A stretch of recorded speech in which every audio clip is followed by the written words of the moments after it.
Hello student, welcome back my channel. So guys, हम आपके लिए लेकर आ गए हैं टेंस का पार्ट 3, जहां हम बात करेंगे प्रेजेंट कॉन्टिन्यूअस टेंस के बारे में। तो आइए जानते हैं प्रेजेंट कॉन्टिन्यूअस टेंस की पहचान क्या होती है। अगर किसी वाक्य के क्रिया के अंत में रहा है, रही है, रहे हैं, आए, तो वो टेंस हमारा प्रेजेंट कॉन्टिन्यूअस टेंस में आता है। जैसा कि हमने पार्ट 2 वीडियो में बताया था, हर टेंस को हम 3 सेंटेंसेस में ट्रांसलेट करते हैं। आप सभी अपनी स्क्रीन पर देख पा रहे होंगे affirmative sentence, negative sentence and interrogative sentence की तरह ही प्रेजेंट कॉन्टिन्यूअस टेंस में भी हर सेंटेंस को थ्री फॉर्म में कन्वर्ट करेंगे। तो सबसे पहले आइए हम जानते हैं अफर्मेटिव सेंटेंस के बारे में। आप अपनी स्क्रीन पर देख पा रहे होंगे कि हमने अफर्मेटिव सेंटेंस का स्ट्रक्चर लिख दिया है। तो सबसे पहले स्ट्रक्चर में हमें क्या लिखना होता है, सब्जेक्ट लिखना होता है। फिर हमें helping verb is, am, are का यूज़ करते हैं। फिर वर्ब की फर्स्ट फॉर्म लिखते हैं, फिर उसमें आईएनजी लगा देते हैं, फिर ऑब्जेक्ट लिख देते हैं। सिर्फ इतना छोटा सा हमारा स्ट्रक्चर है। जानते हैं कि इज, एम, आर हम कैसे लगाते हैं। इज लगाते हैं हम जब हमारा सब्जेक्ट ही होता है, शी होता है, इट होता है। एम लगाते हैं जब हमारा सब्जेक्ट आई होता है। आर लगाते हैं जब हमारा सब्जेक्ट दे, वी या यू होता है। ओके फ्रेंड्स, तो आइए हम एक एग्जाम्पल से इसको समझ लेते हैं। तो फ्रेंड्स, हमने यहाँ पे एग्जाम्पल लिया है, वह खाना खा रही है। सबसे पहले देखेंगे कि हमारी पहचान कौन से टेंस में जा रही है। तो हमारी पहचान आ रही है रही है, तो रही है हमारा आ रहा है प्रेजेंट कॉन्टिन्यूअस टेंस में। अफर्मेटिव सेंटेंस है। अफर्मेटिव सेंटेंस की वजह से हम ये वाला स्ट्रक्चर यूज़ करेंगे। तो यहाँ सबसे पहले सब्जेक्ट लिखना है। तो सब्जेक्ट हमारा है यहाँ पे वह खाना खा रही है। तो लड़की हमारा है, तो यहाँ पे हम शी यूज़ करते हैं। तो शी। फिर हमारा आ रहा है इज, एम, आर। अब इज, एम, आर हम किसके अकॉर्डिंग लगाएंगे, सब्जेक्ट के अकॉर्डिंग लगाएंगे। तो सब्जेक्ट हमारा शी है, शी हमारा इज लगाता है, तो शी के साथ इज हो जाएगा, शी इज। वर्ब लगाएंगे तो वर्ब है हमारा खाना, तो खाने की इंग्लिश होती है ईट। अब आई एन जी इसी में लगाना है, तो आई एन जी। वर्ब की फर्स्ट फॉर्म के साथ आई एन जी, इसको जीरन भी बोलते हैं। She is eating. अब इस खाने की इंग्लिश हो जाएगी फूड। तो गाइज, आप देख रहे हैं कि कितनी इजीली हम स्ट्रक्चर पे कर ले रहे हैं। तो आइए अब हम जानते हैं इसी को निगेटिव सेंटेंस में कैसे कन्वर्ट करते हैं। सो गाइज, आप अपनी स्क्रीन पर देख पा रहे होंगे कि हमने इस निगेटिव सेंटेंस का भी स्ट्रक्चर लिख दिया है। तो इसका स्ट्रक्चर क्या होता है, सिर्फ subject is, am, are plus not लगा देते हैं। फिर उसके बाद वर्ब की first form I N G plus object same रहता है। तो अब इसको हम कैसे करेंगे, सबसे पहले सब्जेक्ट लिखेंगे। सब्जेक्ट हमारा वह है। हमने एग्जाम्पल ले लिया है, वह खाना नहीं खा रही है। तो इसको हम ट्रांसलेट करेंगे। तो हम सबसे पहले लिखेंगे वाह की इंग्लिश होगी शी। अब हम लगाएंगे खा रही है, तो इसमें हम लगाएंगे इज, एम, आर।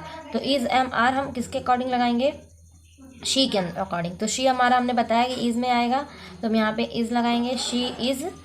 अब यहाँ हम लगाएंगे नॉट, क्योंकि हमारे यहाँ नॉट है, नहीं है, तो नॉट लगाएंगे, सी इज नॉट। वर्ब हमारा है खाना, तो हम यहाँ लगाएंगे ईट, और आई एन जी लगाना है तो ईटिंग हो जाएगा। और ऑब्जेक्ट हमारा है फूड, तो हम यहाँ लगा देंगे food. She is not eating food. हो गया फ्रेंड्स, को बहुत इजी है। गाइस, हमने पार्ट 2 में ही बात की सेंटेंस के 2 टाइप्स होते हैं, interrogative first type and interrogative second type. तो इंट्रोगेटिव फर्स्ट टाइप में हमारा सेंटेंस क्वेश्चन वर्ड से स्टार्ट होता है, और इंट्रोगेटिव हमारा क्वेश्चन वर्ड सेंटेंस के बीच में होता है। तो आइए हम इसका भी स्ट्रक्चर देख लेते हैं। सो फ्रेंड्स, आप अपने स्क्रीन पर स्ट्रक्चर देख पा रहे होंगे। हमने interrogative first type, interrogative second type दोनों का स्ट्रक्चर लिख दिया है। इंट्रोगेटिव फर्स्ट टाइप में हम सबसे पहले helping verb is, am, are लगा देते हैं, फिर सब्जेक्ट लगाते हैं, फिर नॉट, फिर वर्ब की first form plus I N G, फिर ऑब्जेक्ट। और सेकंड टाइप में भी हम क्या करते हैं, सिर्फ क्वेश्चन वर्ड को पहले लिख देते हैं जो हमारा बीच में आया रहता है। फिर उसके बाद हम same structure interrogative first type के ही अकॉर्डिंग लिख देते हैं, is, am, are, subject plus not plus verb की फर्स्ट फॉर्म के साथ I N G plus object. अब हमने नॉट पर थोड़ा डॉट कर दिया है, क्योंकि जब हमारा सेंटेंस में नहीं दिया रहेगा तभी हम नॉट यूज़ करेंगे, अदरवाइज हम सब्जेक्ट प्लस वर्ब की first form plus I N G plus object कर देंगे। दोनों का एग्जाम्पल समझ लेते हैं। तो इंट्रोगेटिव फर्स्ट टाइप का एग्जाम्पल हमने लिया है, क्या बच्चे मैदान में खेल रहे हैं। और इंट्रोगेटिव सेकंड टाइप का हमने एग्जाम्पल लिया है, बच्चे मैदान में क्यों नहीं खेल रहे हैं। तो आइए हम आपको समझा देते हैं कि हमने ये ट्रांसलेशन कैसे किया है। बच्चे, तो बच्चे हमारा जाता है प्लूरल फॉर्म में, आपको पता ही चल रहा है। कोई होता है तो बच्चा बोलते हैं, अगर कई सारे हो जाते हैं तो बच्चे बोलने लगते हैं। तो हम प्लूरल फॉर्म में जा रहा है, तो इसलिए हम यहाँ पे आर लगाएंगे। तो सबसे पहले हम बच्चे को देखकर यहाँ पे हेल्पिंग वर्ब लगाए, हेल्पिंग वर्ब हमारा आर आया है। अब हम बच्चे की इंग्लिश लिखेंगे, तो द चिल्ड्रन लिख दिया। फिर हम लिखेंगे सब्जेक्ट हो गया। अब हम लगाएंगे नॉट, क्योंकि हमारे यहाँ सेंटेंस में नहीं है तो इसलिए हम नॉट नहीं लगाएंगे। तो अब हम लगाएंगे वर्ब की फर्स्ट फॉर्म। तो वर्ब की फर्स्ट फॉर्म है हमारा खेल, प्ले मतलब होता है खेलना, खेलना हमारा फर्स्ट फॉर्म है। तो वर्ब हमारा है खेलना, तो खेलने की इंग्लिश होती है प्ले, और इसमें ING लगाना है तो प्लेइंग हो जाए, इन द फील्ड लगा देंगे। अब हम यहाँ क्वेश्चन मार्क लगा देंगे। बच्चे मैदान में क्यों नहीं खेल रहे हैं, इसका हम ट्रांसलेशन करेंगे। तो सबसे पहले हम देख रहे हैं यहाँ पे क्यों का बीच में आ गया है, तो ये हमको पता चल रहा है कि ये सेकंड टाइप का इंट्रोगेटिव सेंटेंस है और इसकी मीनिंग हम सबसे पहले लिखेंगे। तो सबसे पहले क्वेश्चन वर्ड लिखते हैं। तो क्वेश्चन वर्ड हमारा है क्यों, तो यहाँ लिख दिया वाई।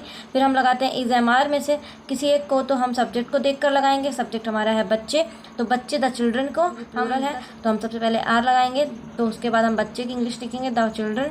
फिर हम लिखेंगे नॉट, क्योंकि हमारा सा स्ट्रक्चर में दिया है नॉट, तो नॉट हमारा है यहाँ पे दिया हुआ है, इसीलिए हम यहाँ पे लिख देंगे नॉट।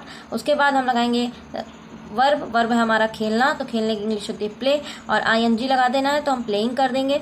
उसके बाद हम लगाएंगे ऑब्जेक्ट, तो ऑब्जेक्ट है हमारा इन द फील्ड। उसके बाद हम यहाँ पे क्वेश्चन मार्क लगा देंगे। बस गाइस, आपको इतना ही छोटी छोटी चीज़ों का ध्यान रखना है और बिना कहीं मिस्टेक के आप प्रेजेंट कॉन्टिन्यूअस टेंस कर लेंगे। तो फ्रेंड्स, आप इसका जल्दी से स्क्रीनशॉट ले लीजिए ताकि आपको आगे पढ़ने में कोई प्रॉब्लम ना हो, और आप इसका रिवीजन करते रहिए। हम ऐसे ही अलग अलग पार्ट्स में अलग अलग टेंस डालते रहेंगे। तो गाइस, अगर आप लोगों को ये वीडियो थोड़ी सी भी यूज़फुल लगी हो और पसंद आई हो आपको, तो प्लीज़ इस वीडियो को लाइक कर दीजिए, सब्सक्राइब कर दीजिए और ज़्यादा से ज़्यादा शेयर कीजिए। Thank you so much.